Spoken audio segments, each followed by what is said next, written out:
110 விதியின் கீழே பேரவையில் முதலமைச்சர் மிக முக்கியமான அறிவிப்பு ஒன்றை வெளியிட்டு வருகிறார். அதனை பார்க்கலாம். பேரவைத் தலைவர்களே, தங்கள் அனுமதியோடு 110 விதியின் கீழ் ஒரு அறிக்கையை இந்த அவையிலே நான் அறிவிக்க விரும்புகிறேன். நம் இந்திய நாடு விடுதலை அடைந்து 75 ஆண்டுகளை கடந்துவிட்டது. பல்வேறு மொழிகள், இனங்கள், பண்பாடுகள், பழக்க வழக்கங்களை கொண்டுள்ள மக்கள் வாழும் நம் இந்திய நாட்டில் இந்த மக்களுக்கென்று அதை பாதுகாக்கின்ற அரசியல் சட்ட உரிமைகளும் உள்ளன.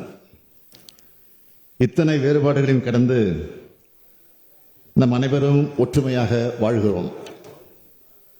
நம் நாட்டு மக்களின் நலன்களை போற்றி பாதுகாக்கின்ற வகையில் அதற்கான அரசியலமைப்பையும் நிர்வாக அமைப்பையும் அண்ணல் அம்பேத்கர் அவர்கள் தலைமையில் உருவாக்கியவர்கள் ஒற்றைத்தன்மை கொண்ட நாடாக இல்லாமல் கூட்டாட்சி கருத்தியலை, நெறிமுறைகளை கொண்ட மாநிலங்களின் ஒன்றியமாக உருவாக்கினார்கள் என்பதை இம்மாமன்ற உறுப்பினர்கள் அனைவரும் அறிவார்கள். ஆனால் இன்றைய காலகட்டத்தில் மாநிலங்களின் உரிமைகள் ஒவ்வொன்றாக பறிக்கப்பட்டு மாநில மக்களின் அடிப்படை உரிமைகளையே ஒன்றிய அரசிடம் போராடி பெற வேண்டிய இக்கட்டான நிலையில் இருக்கிறோம் என்பதை வேதனையோடு இங்கே பதிவு செய்கிறேன். பரந்து விரிந்த இந்த இந்திய நாட்டை மொழிவாரி உரிமைகளின் அடிப்படையில் உருவான மாநிலங்கள் தான் ஒற்றுமையாக காத்து வருகின்றன. இப்படி அமைக்கப்பட்ட மாநிலங்கள் அனைத்து அதிகாரங்களையும் கொண்டவையாக விளங்கினால்தான் மாநிலங்கள் வளர்ச்சி அடையும், இந்தியாவும் வலிமை பெறும். இதனை உணர்ந்து மாநிலத்தில் சுயாட்சி, மத்தியில் கூட்டாட்சி என்கிற பரந்துபட்ட கொள்கை முழக்கத்தினை தமிழ்நாடு தொடர்ந்து உறக்க முழங்கி வருகிறது. இந்தியாவிலேயே எந்த மாநிலமும் இது குறித்து முயற்சிகள் எடுக்காத நிலையில் ஏறத்தாழ அரை நூற்றாண்டு காலத்திற்கு முன்பே 1969ஆம் ஆண்டு முதலமைச்சராக பொறுப்பேற்ற தலைவர் கலைஞர் அவர்கள் ஒன்றிய மாநில அரசுகளின் உறவுகளை ஆராயும் பொருட்டு ஓய்வு பெற்ற தலைமை நீதிபதி பி. ராஜமன்னார் அவர்கள் தலைமையில் உயர்மட்ட குழுவினை அமைத்தார். நாட்டிலேயே முதல் முறையாக ஒன்றிய மாநில அரசின் உறவுகளை குறித்து விரிவாக ஆய்வு செய்து 1971ஆம் ஆண்டு ராஜமன்னார் குழு தனது அறிக்கையை வழங்கியது. அந்த குழுவின் முக்கிய பரிந்துரைகளை 51 ஆண்டுகளுக்கு முன்பு 1974ஆம் ஆண்டு ஏப்ரல் 16ஆம் நாள் இதே சட்டமன்றத்தில் தீர்மானமாகவும் தலைவர் கலைஞர் நிறைவேற்றினார்.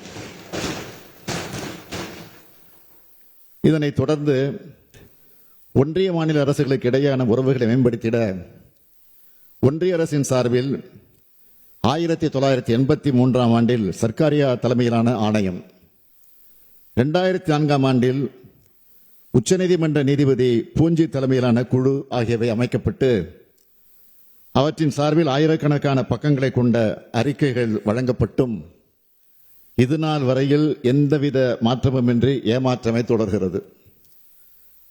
அடுத்தடுத்து மாநில பட்டியலில் உள்ள முக்கிய அதிகாரங்களான மருத்துவம், சட்டம், நிதி ஆகியவற்றை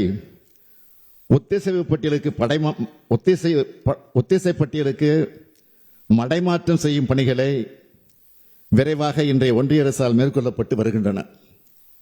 சமூக நீதி, பொருளாதார ஏற்றத்தாழ்வின்மை, ஒடுக்கப்பட்டோருக்கான வாய்ப்பு ஆகியவற்றை கருத்தில் கொண்டு மாநில அரசின் கல்விக் கொள்கையின் அடிப்படையில் மருத்துவ கல்வியில் தமிழ்நாட்டு மாணவர்கள் பங்கேற்பதை உறுதி செய்யும் வண்ணம் இருந்து வந்த நமது கல்விக் கொள்கையினை நீர்த்து போகச் செய்து முழுமையாக ஒன்றிய அரசின் கட்டுப்பாட்டில் நீட் எனும் ஒற்றைத் தேர்வின் வாயிலாக மட்டுமே மருத்துவக் கல்வி இடங்களை நிரப்பும் முறைக்கு மாற்றப்பட்டுவிட்டது.